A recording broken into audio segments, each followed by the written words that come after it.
cape.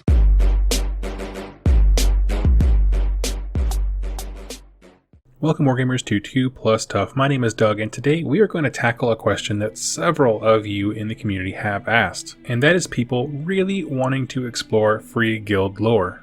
Now, in the interest of honesty, what I'm going to say up front is that there's no dedicated free guild lore. There's no battletome for them yet, nothing like that, but we do have a lot of interesting things that have popped up, particularly since the Malign Portents story started coming out.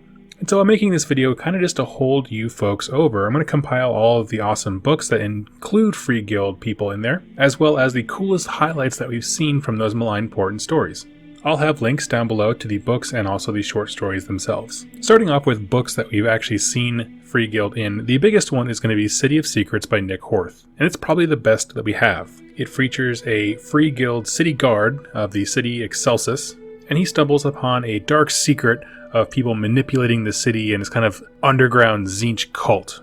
Now, of course, I talked about this in my Where to Get Started in AOS lore video, and I still maintain that it's one of the best books out there, simply because, one, it's relatable. We understand it's a very traditional type of fantasy thing. It's much more old-worldy than it is Age of Sigmar-y. And we get to see a free guild human, as a captain of the guard type thing, just being awesome, showing us that humanity has a place in this narrative. I gushed about that video enough in the Getting Started in AOS lore video, so I'll just put a link to that down below. Another book that people have talked about because it involves humans so much is Spear of Shadows by Josh Reynolds. Now, Josh Reynolds is one of my favorite authors. Just understand that this is not actually a free guild book. It has a human, who is the main character, and it's a great adventure book, so it depends on what you're looking for. Really, it's like a dungeon crawl thing. A mixed group of warriors hunt a long-lost artifact. I include it because some people equate humans to free guild, even though it's not necessarily true.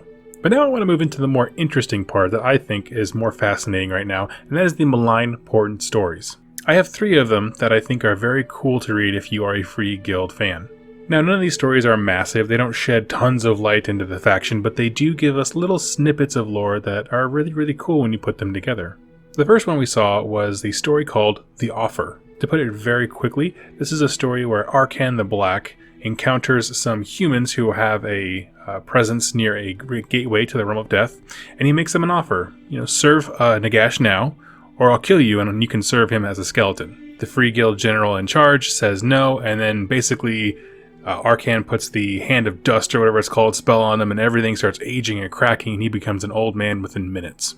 So why is this story interesting? Well, one, it's one of the first stories we've gotten from a Free Guild officer's perspective, outside of City of Secrets.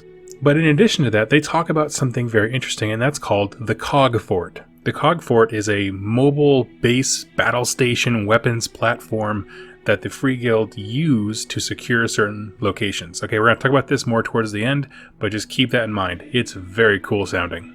The next story that involved them was the story called To Truly Excel.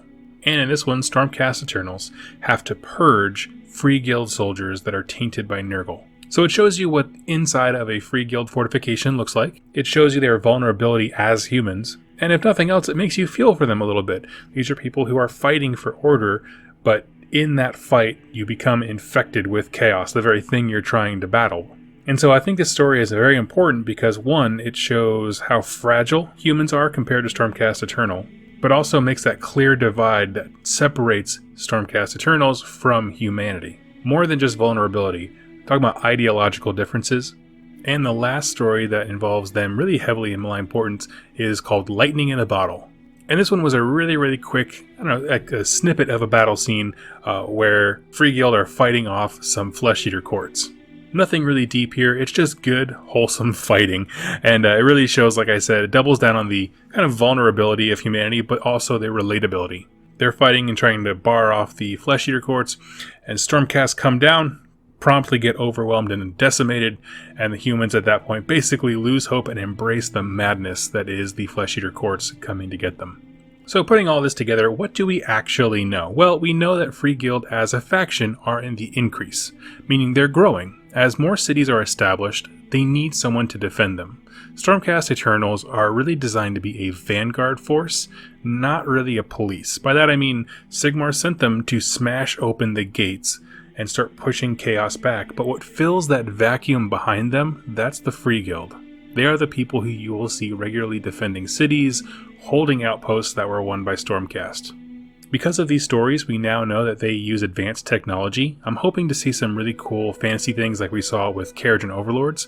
The idea of a cog fort is incredible. It has a lot of implications. Never in real war have we ever seen a mobile fortification quite like that, right? It can move and adjust with the front lines of warfare.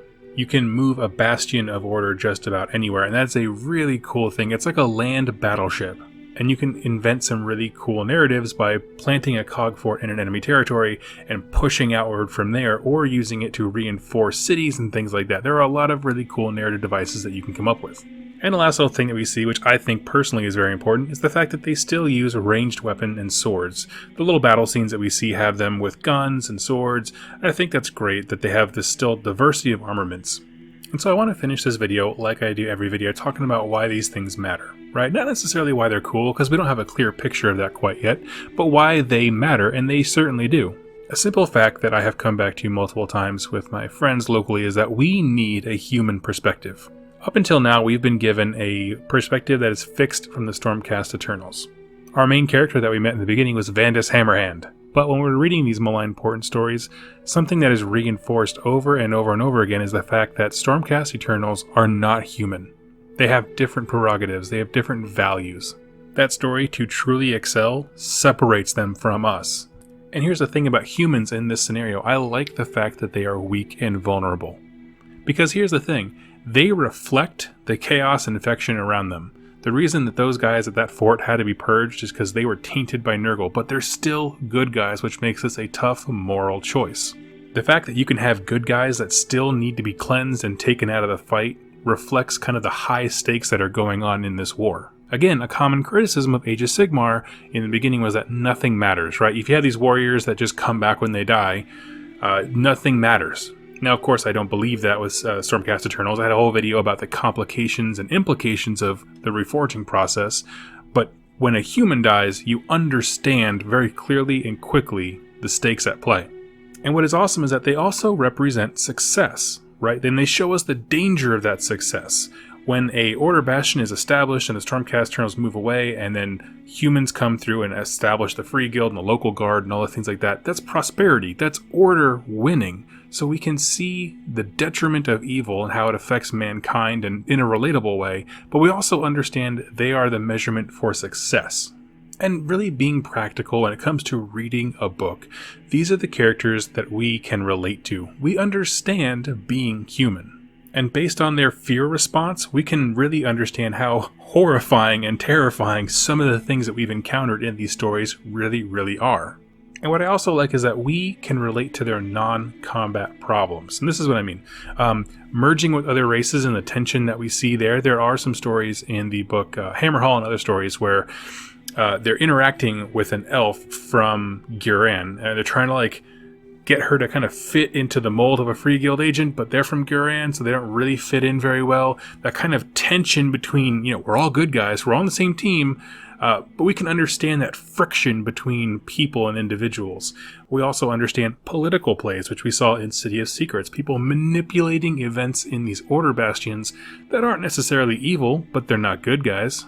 Power plays and things like that, and egos. We understand and can relate to all of these things, and so that's what really fleshes out their character.